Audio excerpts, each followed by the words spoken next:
Debatida no Congresso Nacional há pelo menos 2 décadas, a reforma tributária deve ficar para 2023. 2 propostas estão em discussão, uma no Senado e outra na Câmara. Os 2 textos têm, no principal ponto em comum, a extinção de vários tributos que seriam substituídos por um imposto sobre valor agregado.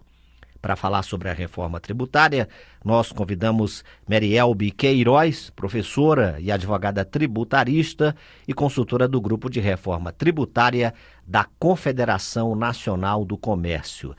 Merielbe, muito bom dia, obrigado pela sua participação aqui na Rádio Senado. Bom dia, Gesiel, bom dia a todos os ouvintes, é um prazer estar falando com você. Mary, no começo do ano havia uma expectativa aí de que a reforma tributária em discussão no Senado avançasse e chegasse, pelo menos, a ficar à disposição para votação no plenário. O que é que segurou a reforma?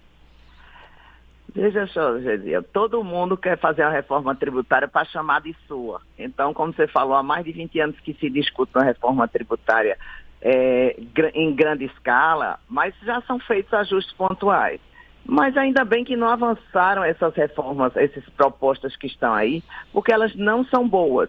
Elas prometem fazer uma série de ajustes que não acontecem na prática. Por exemplo, promete acabar uma série de tributos e será 5, uma promete 5, outra acabar 9 e ser criado 2 novos tributos.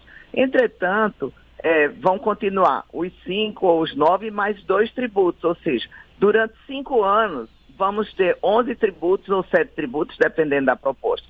Então, na realidade, o que é que nós vamos ter? Não vamos ter a simplificação prometida, vamos ter mais complexidade, porque vamos ter os problemas que temos hoje e mais os problemas dos novos tributos, que tem várias inconstitucionalidades, né?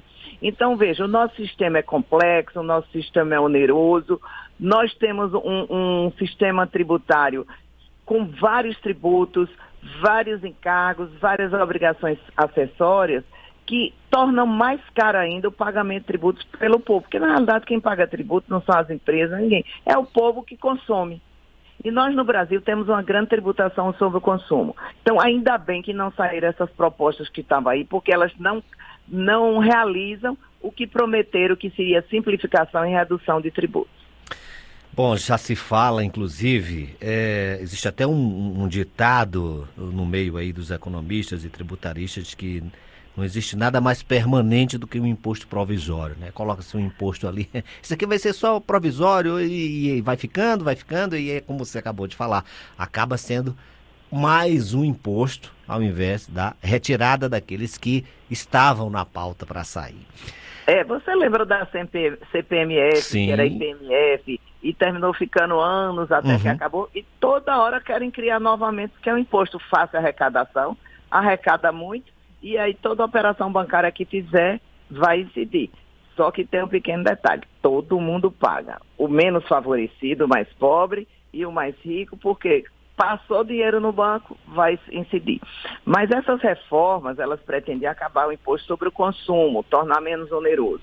Mas, na realidade, quando você vai olhar as alíquotas que estariam sendo pretendidas, elas vão onerar muito, principalmente o prestador de serviço, que teria um aumento de carga tributária, dependendo da atividade, de 300% a 600%. Por exemplo, hospital, transporte, educação. Então, setores vitais teriam um enorme aumento de carga tributária com essa reforma tributária que está sendo prometida. E ultimamente, Mary, ficou muito na pauta, muito em evidência aí a questão da lei que estabelece um teto do ICMS para combustíveis, energia, comunicações e transportes. A recente aprovação dessa lei, ela de alguma forma prejudicou ou prejudica a discussão da reforma tributária? Veja, são coisas à parte. Nós precisaríamos realmente ter uma reforma tributária. Veja, eu sou absolutamente a favor de uma reforma tributária que tenha bom senso, equilíbrio e que realmente resulte em desoneração do consumo. Mas o que é que acontece? Essa do ICMS foi muito boa. Reduziu na ponta para o povo, né? A gente vê na bomba, quando a gente vai botar gasolina, reduziu bastante. E aí o que é que acontece? os estados vão arrecadar menos e alguém vai pagar a conta. Então, a questão no Brasil é que nós temos um alto custo, um gasto muito alto do país, estados e municípios, independentemente de qualquer governo, de qualquer partido. Aí, por conta disso, precisa arrecadar muito.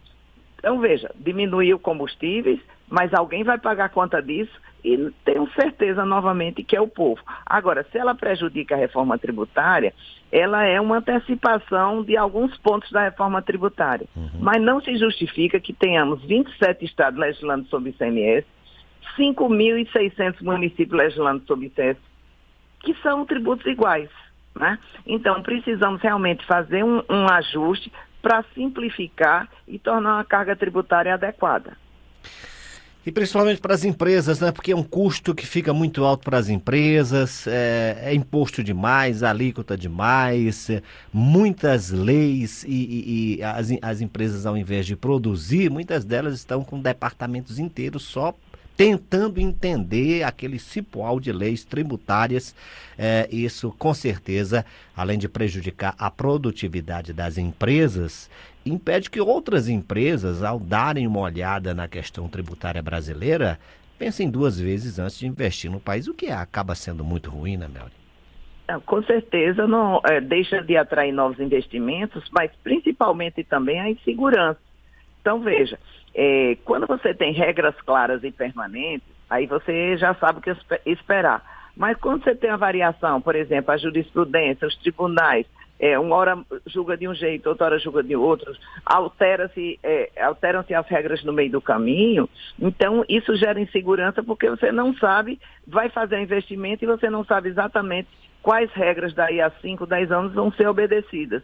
E isso, com certeza, deixa de gerar investimentos e interfere na economia, e interferir na economia interfere no emprego, e aí isso é uma cadeia que se sucede. Qual a sua expectativa do Congresso a ser eleito em outubro aprovar uma reforma tributária em 2023, Mel? Veja, espera-se que haja uma reforma tributária, né? Você vê, todo governo que entra quer aprovar a reforma tributária, todo presidente de Congresso, de Câmara quer aprovar uma proposta. Esperamos que realmente haja um bom senso para o debate para 2023 e provavelmente teremos uma grande renovação nesse Congresso e vamos ver se as cabeças novas que entram, elas têm um maior bom senso realmente de pensar no coletivo, de pensar na sociedade, na economia brasileira, para aprovar uma reforma tributária importante, necessária, que simplifique e reduza essa carga tributária e que estimule a economia. Vamos torcer e escolher em quem votar direito, né? Porque todo candidato promete, apesar que ainda não conhecemos as propostas dos novos candidatos, né?